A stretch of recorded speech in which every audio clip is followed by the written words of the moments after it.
my name is Jordan Artis, and today I'm going to be teaching you how to make oven-baked breaded chicken, or as I was calling it when I was growing up, crummy chicken.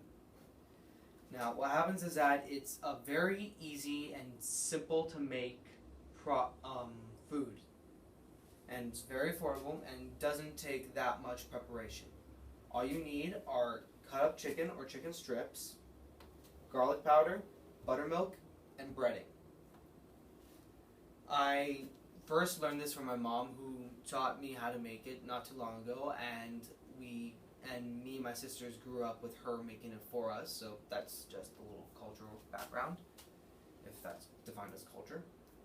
I got the chicken at the Publix on 2nd and 32nd, and from the meat section, which was about 28 degrees, the chicken was pre-cut into strips, but if it was not, chicken breast would also work. I would have to cut into strips. The chicken had the total weight of 0.73 pounds. However, each strip is now about 0.12 pounds. It would cost about 95 cents per strip. The garlic I borrowed from my roommate because he said I could use it, so that's free. The buttermilk was about $1.35, and I need 1/4 of it, so it would end up being 35 cents to use. And the breading was about $3 to $3.50, and I would need 2 to 3 ounces of it, which is about 1/4 to almost 1/3 of it, and it would be 95 cents to $1.34, and in total it would cost about $2.32 per strip, or $2.75 depending on how much breading you use. Now, the fresh meat product, as I said, was cut up chicken strips. It is cut up breast meat, though it's irrelevant if it is or if it is not breast meat, because it is clearly white meat, which is all you really need. It is whole cut breast, pectoral major, because that is the muscle that makes up the chicken breast. There has been no tenderizing or needle injection or enhancing whatsoever, because it is the Publix green product, and it was packaged in a styrofoam tray with sponge beneath it, all wrapped in plastic. And Publix typically will end up packaging it before sending it to their stores, so it was pre-packaged.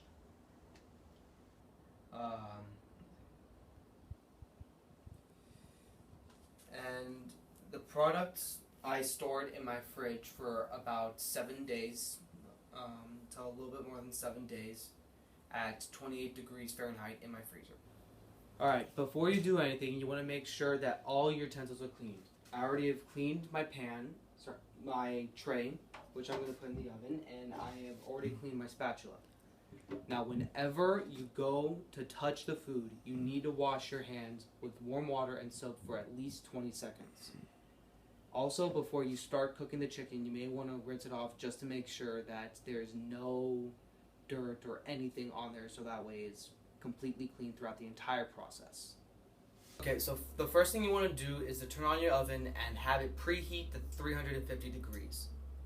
Then is when you start preparing your chicken. Before you start preparing, make sure you wash your hands. Once your hands are washed, you put a little bit of garlic, like this, and then fill the container with the garlic with buttermilk until you use about a cup of it.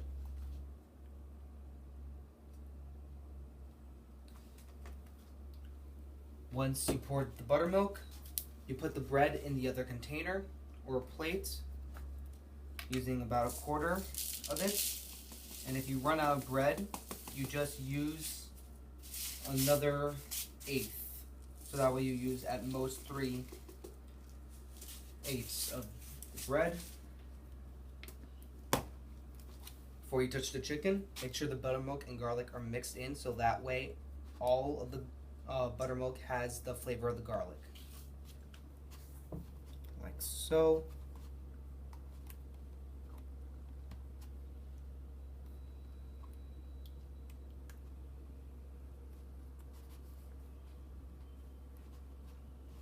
Okay, next you grab one of the strips of chicken and you bathe it in the garlic and buttermilk until looks about like this. Then you pick it up and you just drop it on top of the bread. You grab some of the bread on the side, put it on top, pat it down. You flip it over to make sure that the other side has been covered in bread as well. Then you lay it down parallel to one of the sides on your pan. Okay, once you're done preparing the chicken, first you want to wash your hands and then get the materials cleared away. When that's done, if the oven's preheated, you take the chicken and you slide it in there.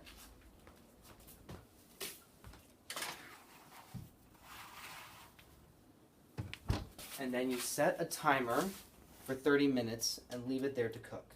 You may also want to leave the oven light on so that way you can see whether or not the top of the chicken is starting to burn.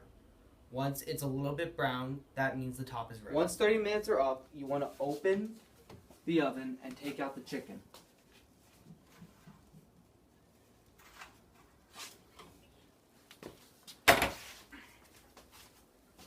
Close the oven to make sure that the heat doesn't escape. And you want to flip the chicken. If the breading comes off, it's not the end of the world, but then you lose a little bit of flavor that the breading on that side provides.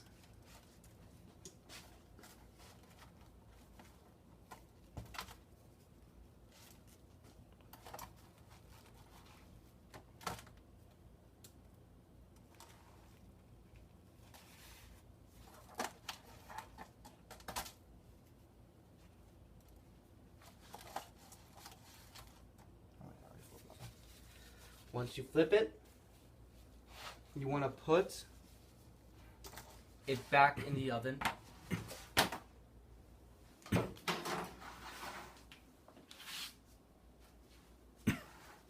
For another 5 to 10 minutes. Once those 5 to 10 minutes are up, you want to see if the chicken is cooked, and if it doesn't look like it's cooked, you just leave it in there for another 5 minutes. Now after the first 5 minutes, the top is a little bit brown, so that means that it should be done cooking. But what you want to do is you want to pull it out. Hopefully not get fog on your glasses like I do. And you want to take your spatula and cut through one. So that way you can see through the middle whether or not it is completely cooked. See how it's completely white on the inside? That means it is thoroughly cooked. So you just leave it out for about 5 to 10 minutes so that way it cools down. You eat, and whatever is left over, you put in a container, in an airtight container like a Glad bag or a plastic tub, and you put it in the freezer. Then, before you eat anything, when it's done, what you want to do is you want to put a meat thermometer, to make sure that it's as a temperature inside of higher than 165 degrees, as shown in this image.